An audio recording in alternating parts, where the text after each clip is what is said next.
Hi there, I'm Sam Sorbo from The Accidental Homeschooler.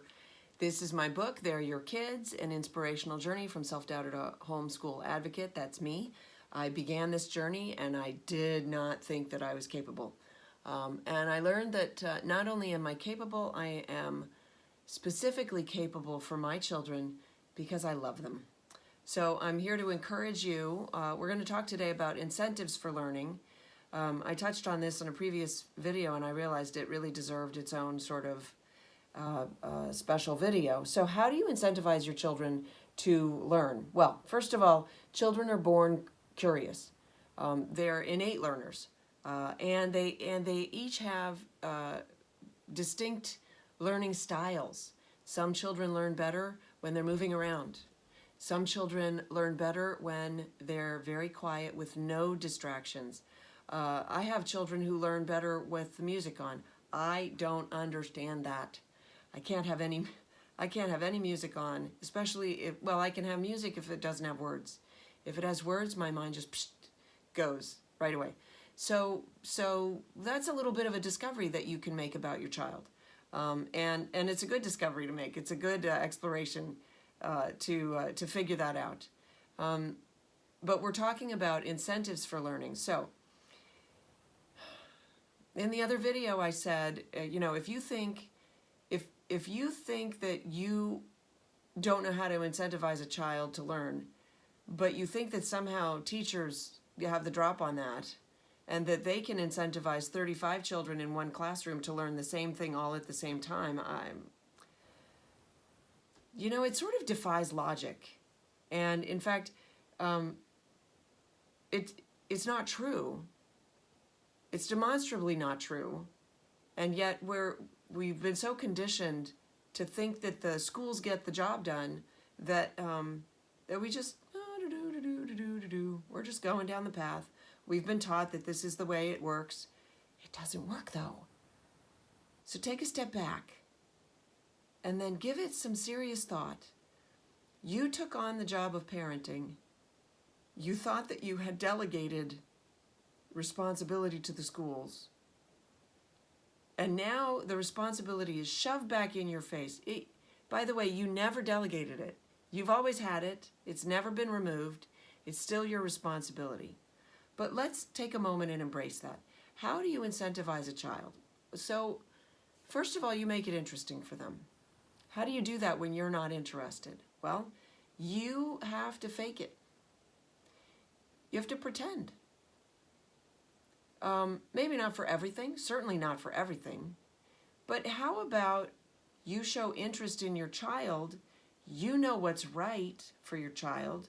You know your child needs to learn grammar, so you pull out the grammar book. Find one that gets the job done really well. I actually tell a bunch of stories in my book about Shirley Grammar because I adore Shirley Grammar. No, I am not paid by Shirley Grammar, although maybe that will change.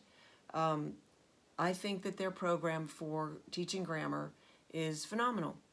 And I've said this before. My child came to me when he was in first and second grade. Mommy, let's do the SNV stuff. SNV is subject, noun, verb. He loved it. He loved grammar. Who would have thought? And here's the thing, and I've told my children this. I think it's a little known fact that few things are interesting to you just on their surface. Sure, that's true. But most things are interesting to you if you just scratch the surface a little bit. If you just go beneath the surface and you look at some of the smaller details, the intimate details of the subject matter, it will become more interesting to you. So, you pick the things that your child needs to focus on to learn. They are not necessarily what the school has picked, but because we all grew up in school, we have to feel like we're doing the right thing, and so we'll probably go through some of the stuff that the school picks, right? I encourage people to learn English grammar. I think that it's an excellent thing to learn. I also think that it helps with learning foreign languages. because if once you have an understanding that language has logic to it, then it just makes everything much easier to learn. Math, we want our kids to know basic math, certainly, and maybe a little bit of the upper math. So how do you incentivize a young person to sit down with their math textbook? Well, you tell them it's important and you make demands on them. You can certainly offer incentives for getting the job done.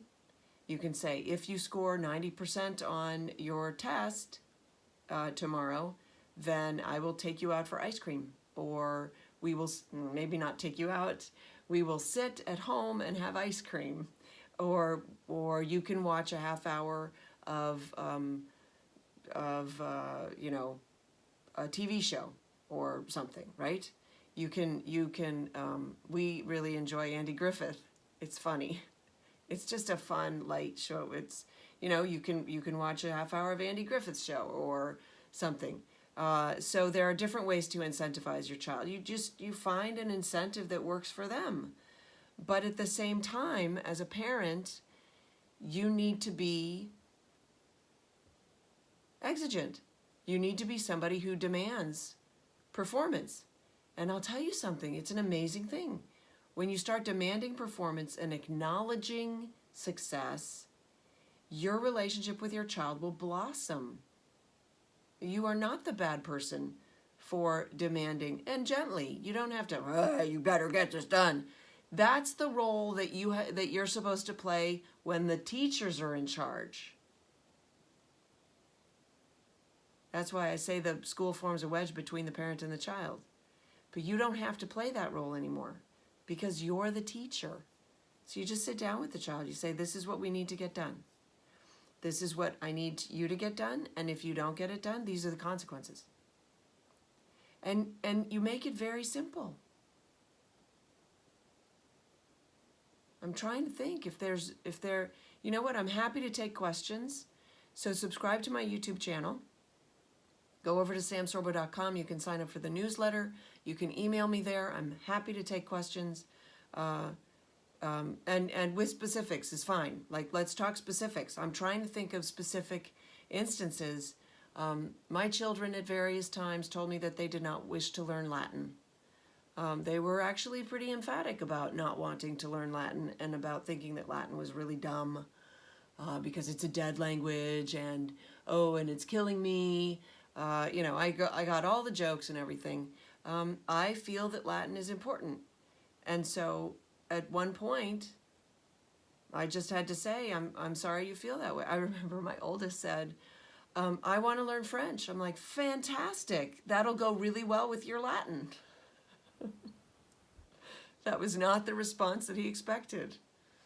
When you step into this role of gentle disciplinarian and you embrace it, it's pretty cool. And you get a relationship with your child better probably than you ever dreamed. So you can incentivize your child to do their work and be encouraged and be empowered. And I said everything else. So thanks for tuning in. Tune in for more videos later.